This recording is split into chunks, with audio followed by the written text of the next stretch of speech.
This is my third cup, and I'm not even sorry to say that this is not going to be my last. The coffee actually goes so well in hand with today's theme. Not that I'm lazy, I just really need the boost today to be productive, and this is it. Anyways, how are we doing? Did you do your daily affirmations? If you didn't, go out, do them. Not right now. You're watching this video, but after. Do it after. Okay, so if you're in a really bad negative spiral right now where you just can't really get up in the morning, you don't feel like you're getting anything done, maybe you're in your lazy girl era, I'm here to drag you out of it, girl. I'm here to drag you out of it. In the end of this video, you will enter your productive girl era. Go grab your coffee and let's just jump straight into it. The first thing you want to do, and you can actually do this from bed, like you don't even have to get up. I cannot stress this enough, but set a goal.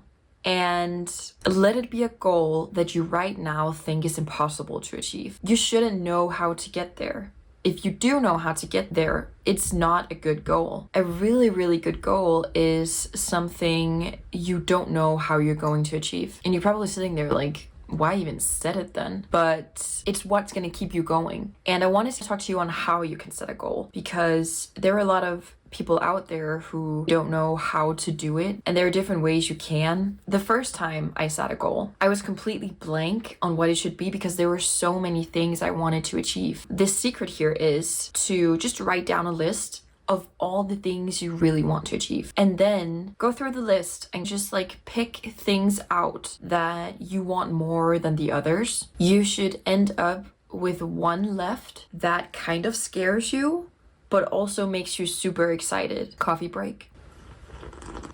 And if you're having trouble with getting that feeling from within, it's not a big enough goal. You need to make it bigger. When you think it's big enough, make it bigger. If your goal is something financial, I'm using this example because it's so tangible, and right now you're making $60,000 a year, your goal could be to make $2 million a year. You have no idea on how to get there, so it's kind of scary, but it's also kind of exciting. Now that's a good goal. And the minute you've set the goal, just hide the paper. You know that you've set the goal. You're emotionally involved with it. But I think the more people look at their goal, they're comparing their goal to where they are right now. And that's going to get you overwhelmed. That's going to get you burned out super fast because your goal is so huge that how the heck could I do that? Don't worry. Tuck your goal away somewhere you won't see it, and don't stop thinking about it. You can dream about it, visualize it all the time, but don't get overwhelmed is what I'm trying to say. There's a balance there. I'll do like a whole video on goal setting because it's such a huge concept, but this is just to get you out of the lazy girl era. Number 2. So instead of focusing on your big goal, you should focus on the small tasks that you have every single day that is leading you towards your goal. Let's say you want to be the fastest runner in the world. A small task could be researching mentors, buying new gear, running. And a way to keep you accountable at this is to write down 3 to 6 things every single night before you go to bed of what you should do the next day. And quickly, of course, this week's affirmation is going to be the end of this video as usual. 3 is to focus on creating new habits that's in alignment with where you want to go. Let's say you want to be an influencer. Your new habit could be to post XX post per day, per week, per month. You know, just start somewhere that you feel resonates with you. New habits could be reaching out to different businesses for collaborations. The most important thing is just making it consistent. That's like in the word of habit. I think it takes 21 days to create a new habit. So 21 days, you just gotta push through, push through those days. And when that habit is created, it's not a problem for you anymore to reach out to businesses. It's not a problem for you to run 5 miles because you do that every single day. 4, and here comes an unpopular opinion. You ready? Let me just have a sip of the coffee first.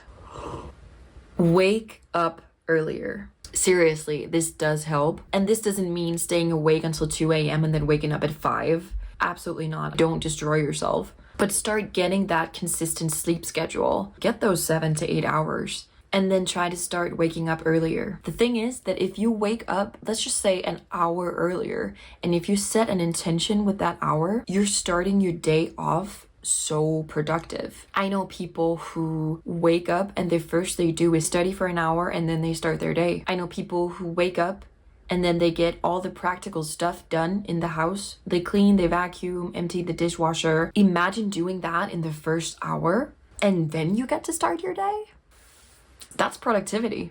The flip side of that though, imagine this. You're waking up, your alarm goes off, you press that button, you see, oh, you have a notification from TikTok, from Instagram, and then the vicious cycle begins. You start scrolling. Suddenly 30 minutes have gone by, suddenly 1 hour have gone by, and you haven't even gotten out of bed yet. If social media is the first thing your brain is going to see, that's going to also create a habit of doing that every single morning, and that's going to discourage you from being productive. Probably you don't consciously think like, oh, now I need to scroll an hour of TikTok. That's something you do subconsciously, but you're still creating that habit. That lazy girl habit. If you really have to scroll in the morning, I would suggest not. And I've struggled with this so much myself, but I know for a fact that it's so important not to scroll in the morning. But if you really have to, put a timer, set it to 10 minutes tops. And even through the day, like just set a timer, 30 minutes, 1 hour, even though that might be a lot, but that's your call. And